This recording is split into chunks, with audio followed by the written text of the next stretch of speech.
So, good day, everyone, and welcome to our today's podcast. I'm delighted to share the successful stories of students of Uzbekistan, and our today's guest is Farangiz Izzatullaeva,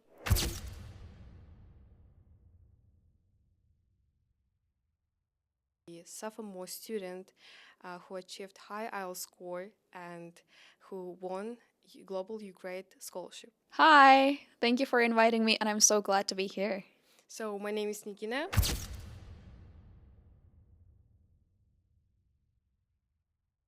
And I'm Vice President of Oxford University. Welcome, by the way. Yeah, thank you So, so much. I'm Freya. Yeah. we have some questions regarding your personal development and your achievements as a successful student. So, first question is, could you tell a bit about yourself and your academic achievements? Yeah, sure.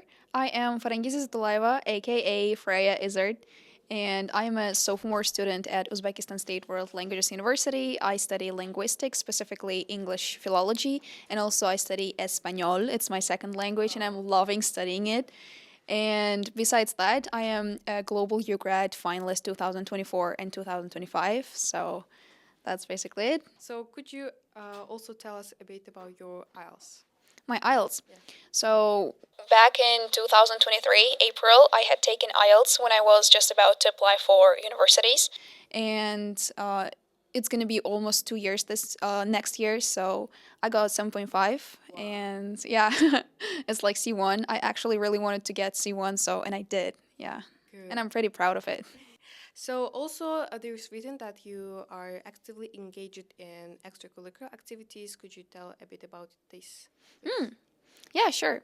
I'm pretty active at the university. We have a special kind of club of students who actively engage in different extracurricular activities. Personally, I used to have speaking club, and last year I conducted speaking clubs for 3 months. That was really fun. We had different games and like engaging activities, and I loved that.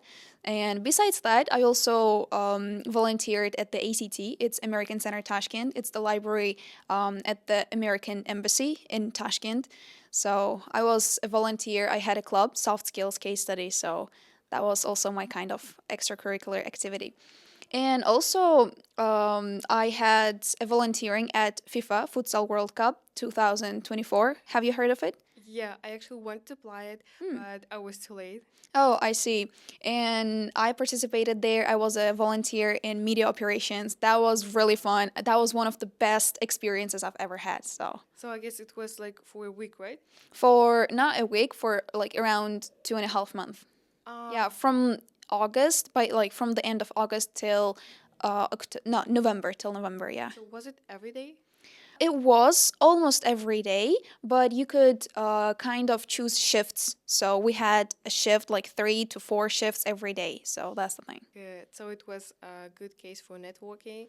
That's the thing, there I met so many great people who try to actively engage in their community, and I could like get to know so many people. Now I have friends. We are following on Instagram and talking to each other. That's really great. Yeah. The next question is, how did you first heard about the Global UGRAD program? The first time I heard about Global UGRAD was on Telegram. I follow Education USA. They have Telegram channel, and I saw Global UGRAD, the announcement, and I kind of did my research about Global UGRAD, and I really wanted to apply for it. And then after a week, I saw an announcement for the event, Alumni Talk at the ACT, and I was like, oh, I want to go and see. Because alumni of Global UGRAD, they talked about their own experience about Global UGRAD itself, and I was really inspired by their speech, and I was like, wow, I want to be in their team. And after that event, I was like, I'm gonna do it, and I'm gonna get into it. So that was kind of the let's say the root of inspiration for me. What kind of questions did you ask, whether they were personal or more like related to UGRAD? Actually, there were like 20 people, 20 visitors, and among them, I was just, a random girl. But at the end of the session, we were allowed to ask questions, and I decided to approach one of the alumni, who is Miss Oydenoy. She's also alumna of Global UGRAD. And when I approached her, I knew that she studies in my university in the same faculty, and I decided to tell her. I approached her and I was like, "Oh, I also study at the same university, the same faculty," and she was so excited for me. And I told her that I also want to apply for Global UGrad, and she was like, "Wow!" And then we kind of had a like small talk. That was really cool. And then she asked what my name is, and I was like, Farangiz. And then she said, "Wait a second." She got a pen and then a gift card. And then she started writing something. I was pretty confused and I was like, okay. And then after like several seconds, she was handing me that gift card saying, "Farangiz, I believe that you'll get into Global UGrad." And I was like looking at the gift card and there was a note. "Farangiz in New York is waiting for you." Wow. Yeah, and that was such an inspiration for me. Like, can you imagine among 20 people, she chose me to give that gift card, and I became that like finalist. Can you imagine that? That was awesome. So, Did she kind of help you, or you just asked these questions and that's it? I just asked these questions and that's it. Not that she didn't help me because I didn't ask for any help. I wanted to get into Global UGrad myself, so I didn't ask for any help. But I'm sure if I asked, she would definitely help me. But where she helped me was when I already became semi-finalist. When I got into like the first stage, I immediately texted her saying, "Do you remember me from the ACT? You gave me the gift card," and she was like, "Yes, I do." And then I was supposed to take TOEFL. And she was like, "Let's meet. I'll give some advice in taking TOEFL." And then we met up, and she gave me some advice on how to take TOEFL. She talked about her experience. So that was a great kind of advice for me and a really good experience. So that's when she helped me a lot. There are some steps, if I'm not mistaken, for applying. The first step is the application itself, and what are the next steps? The first step is, as you said, the application process. And after submitting your application, you have to wait for like around 2 months. And by the end of January, you are supposed to get an email. If you become a semi-finalist, they'll send you an email that you have passed to the first stage. And the next stage is taking interview, and you will be in an interview. There will be like 4 people. In my case, there were 4 people, and it was through the Zoom call. And that was amazing. I really liked that they created this very friendly atmosphere. That was amazing. And after interview, they invite you to the TOEFL, that you have to take TOEFL. And after taking TOEFL, the final results will be out. Yeah, it's approximately in April. So, regarding your TOEFL and the examination, like the interview, they're gonna accept you or not, right? Yes, that's the thing. What challenges did you face while applying, and how did you overcome them? Well, to be honest, I didn't face any kind of global challenges because I think at that time I was kind of already prepared. And one advice I can definitely give is when you read the application itself thoroughly, you'll understand everything. So everything is pretty clear. And I think I didn't face any challenges. Even if I did, it was like something very basic, which I could figure it out. So you did it yourself fully. Yes, fully myself. I didn't even tell my parents. There's one thing. Before applying for Global UGRAD, I really wanted to have this partner or friends to apply with, to, work on my application with, right?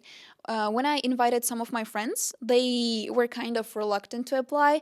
And that's why I kind of at the beginning got discouraged a little bit, but then I realized, why do I have to like follow my friends, right? And I decided to apply myself. So I was all myself. I didn't tell anyone because I didn't know if I would get into it. So that's the thing. Okay, because I also have heard of my friend. She is Flex alumni, and she also didn't tell anyone, literally like anyone, no teachers, neither her parents, about the application for Flex.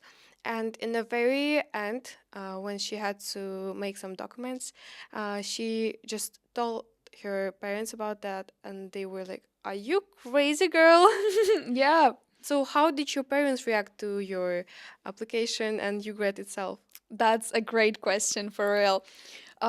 When I told my parents that I had become a semifinalist, they were kind of confused. They were like, "What program? Like, what exchange program?" What is UGRAD? Yeah, what is UGRAD? And then I started explaining them everything, like showing them.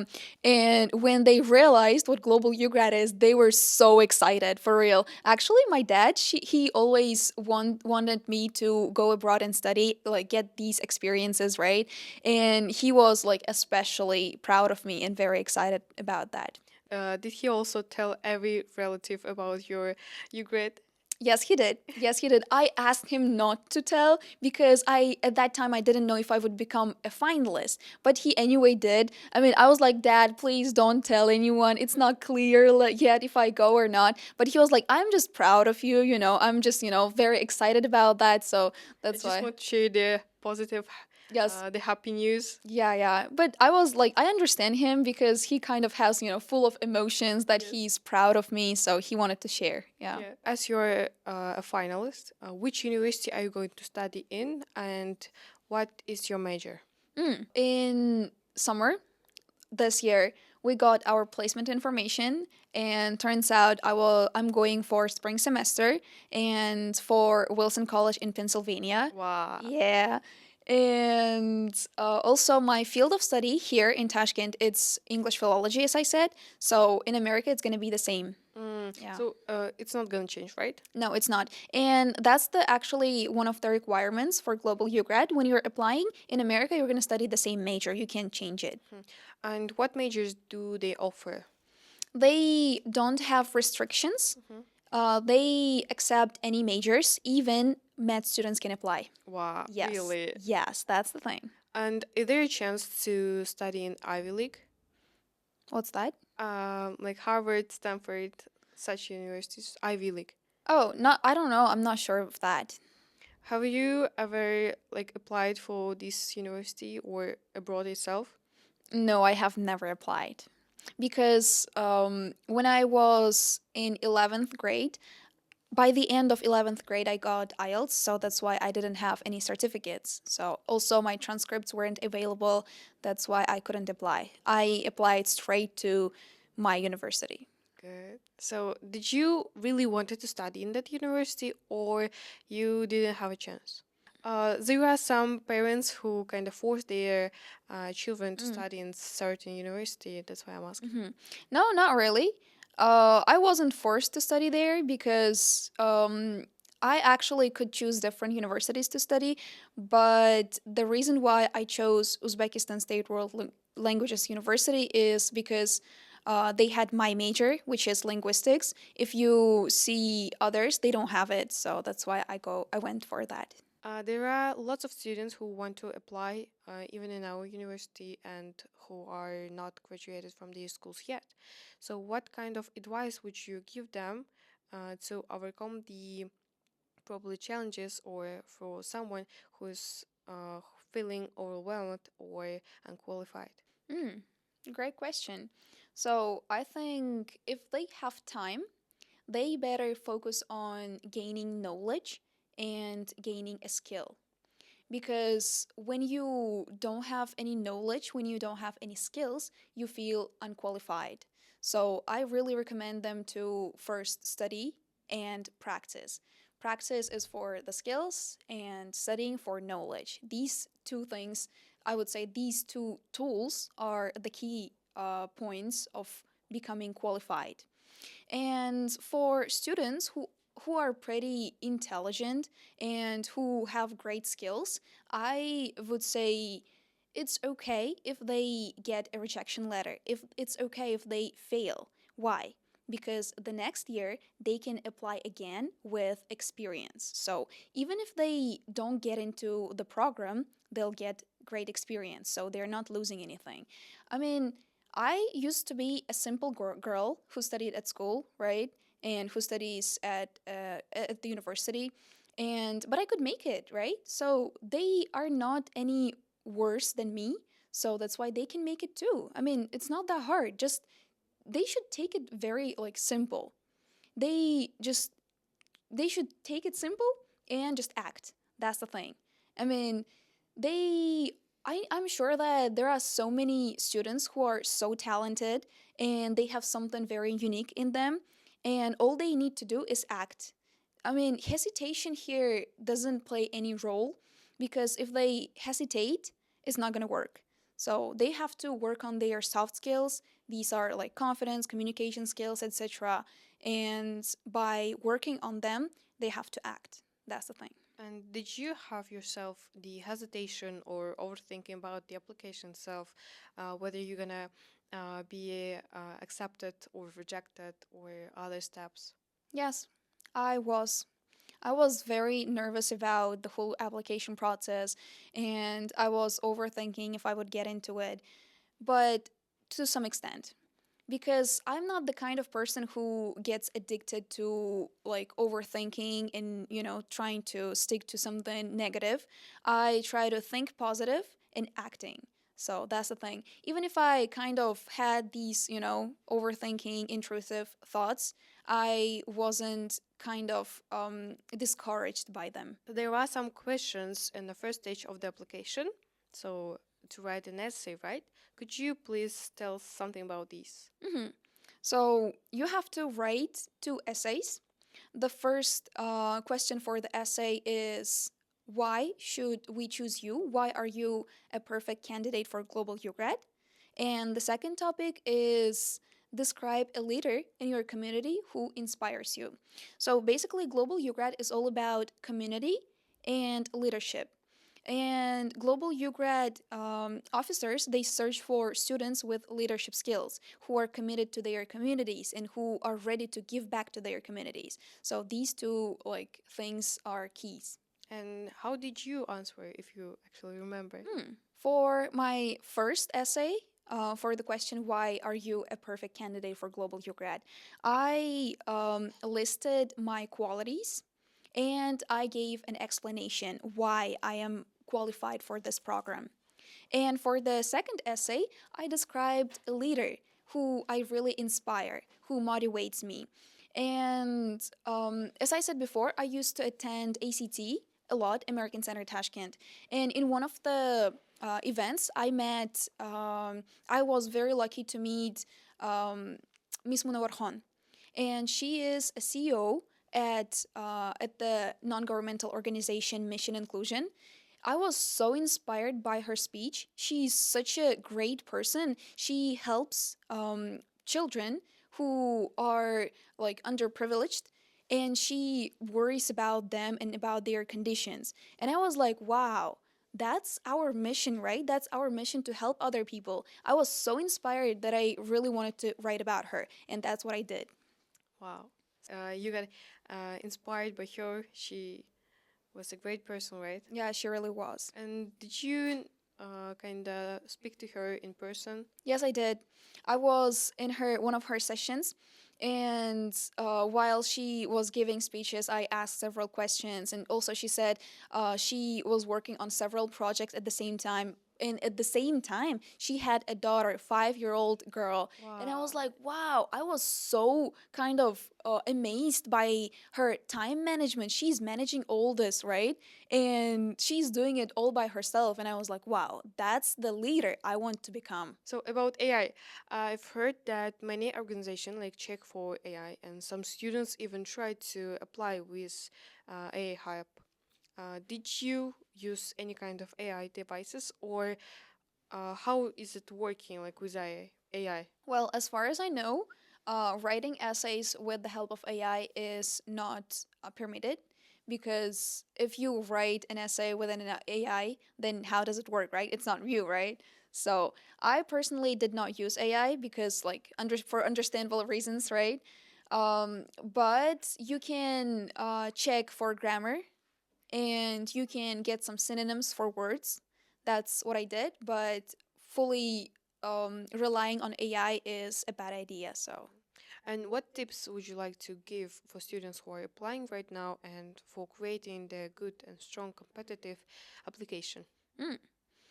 Well, if you look at my application, it is well organized. What I want to say is when you're trying to fill your application, try to be professional because like everything matters. Even the let's say outlook of the application matters. Try to be professional and write the titles of your files clearly.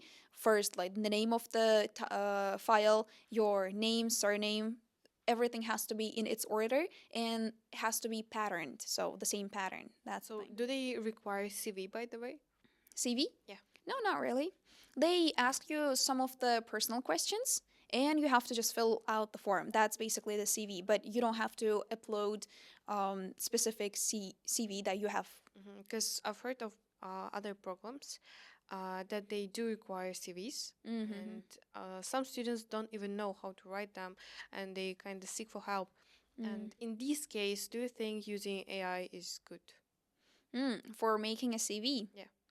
Well, if it's based on your own experience, if you write about yourself, your story, right, then I think it is okay because it's something that you have gone through yourself, and AI just helps with the design and with the organization.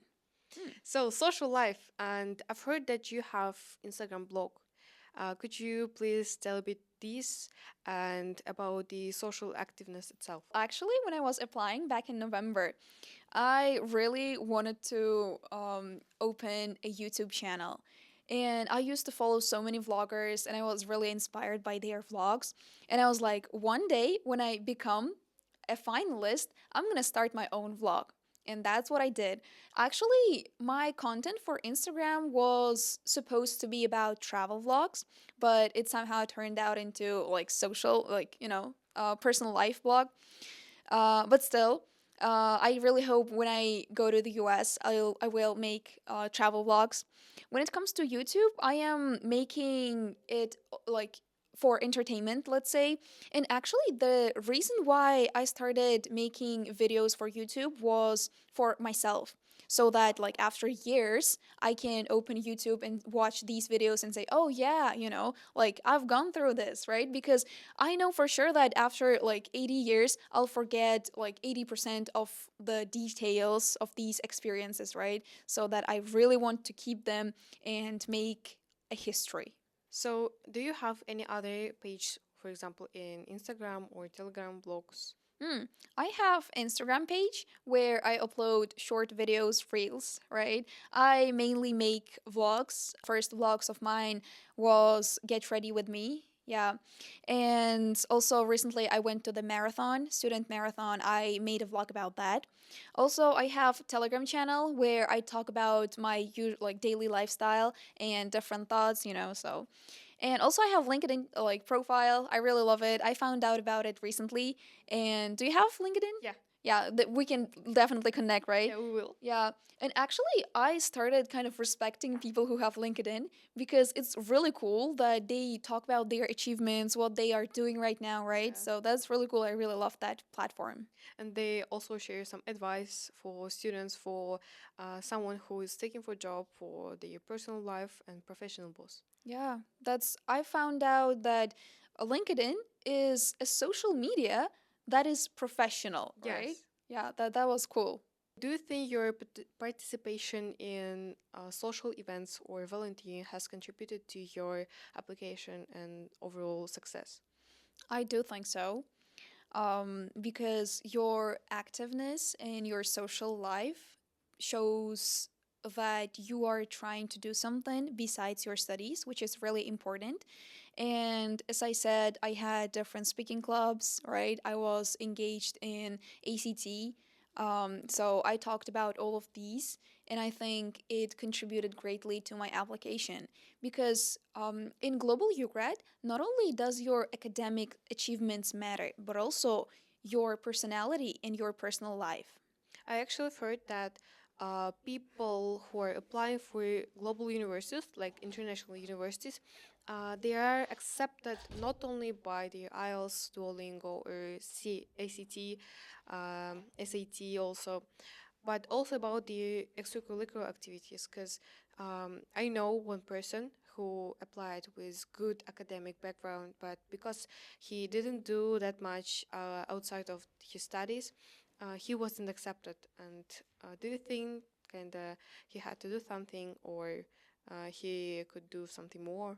Yeah, sure. Because it's good that you have like a lot of academic achievements. It's really good. It's like wow. But at the same time, you should give yourself rest, right? I mean, being too obsessed with studies is like kind of nerdy. So that's why I mean, even if you study, you kind of need that distraction, right? Every person I think has to do sports. They should have a hobby. So that's the thing. If they do something, then they get achievements in their hobbies. So that's the thing. I mean, I really appreciate people who do something extra besides their studies, and I try to do the same. So I think that friend of yours had to do something extra. Yeah. Yeah. And you mentioned about sports and some extra like hobbies. Do you do anything related to sports or any other hobby? Yeah, recently I discovered one type of sport, which is volleyball. I am loving volleyball. I don't know why I haven't started playing volleyball earlier. And besides volleyball, as I told, I was a volunteer in FIFA Futsal World Cup. And in that tournament, I got obsessed with futsal. Futsal is like a smaller version of football. And after that tournament, I started watching football and playing futsal. Really? Mm-hmm. Did you watch the recent competitions about Real Madrid? Yeah, yeah, yeah. I have a lot of friends who are really into football, and we all like always talk about football and these conversations. Yeah. Real or Barca? Well, honestly, I wouldn't go for a specific team because I have many friends who are either for Real or Barca. So that's why if I choose one, like the other part of my friends, they're not going to be friends with me anymore. So, what's your personal preference, probably? Like, Barcelona. Yay. okay, let's go back to the topic. What are your plans for the future? Like, you're gonna live in America, so what you gonna do there, and how would you adjust to the life of America? Great question. So, actually, I am very independent person and I am the middle child, which means I'm like totally separated from my parents. Same thing. Really? Yeah. Yeah, that's why I think it's not going to be hard for me to adapt. But anyway, I am expecting to kind of face cultural shock, but I think I will get used to it because I'm pretty open minded and I'm really excited to get these, to face these things, right? And I wanted this and I'm ready for this. And also, I am kind of familiar with the American culture. That's why I don't think it's going to be hard for me. And you mentioned about being independent and living in America. So, will you have the host family or you'll live in dormitory? Hmm. I will live in a dormitory with Native American teenagers. Wow. That was my dream for my whole life. Aren't you afraid that they will kind of affect you negatively or something like this? Because Americans are Americans and we are Uzbeks. We have different mentality. There will be cultural shock, and many parents are afraid of their children being impacted like negatively, like drugs, alcohol. Great question. I really respect that. So, actually, I have this mindset. I take only positive things in people, and I am able to sort out people's qualities. So, I'm going to take only the good ones and I'll keep myself like outside of their, let's say, negative lines. And bonding with people, by the way. You, as you mentioned, you did a lot of friends doing FIFA, and do you think it will be hard for you to make friends, to make good friends in America, like in a dormitory, uh, Hmm. overall studies? I think it's not going to be hard for me because I'm very open minded. I am very open to new people. I am so friendly. And I think American people are the same. So that's why I guess we'll get on well with each other. Aren't you afraid of being kind of, Deceived? yes? I kind of am aware, but I will still kind of trust people. Maybe not fully. Like always have to have this balance, right? We should trust people, but not for 100%, right? But anyway, we should be aware of everything. So that's the thing. I'll make sure that I have this balance. Okay. So far, so good. And the last question, let it be, who helped you, like both emotionally, academically, with your journey? Great question. I love that. So, first of all, I would like to thank my teachers. I had two general teachers and one IELTS instructor. One general teacher is Miss Elnora. She's amazing. I really love her. Second general teacher is Miss Maftuna. I really love her. Same, she's amazing. I am so grateful for her. And my IELTS instructor is Mr. Sardor. I studied English first in Akbar Education, and then I turned to Cambridge. So these people are amazing. These people are the foundation of my success.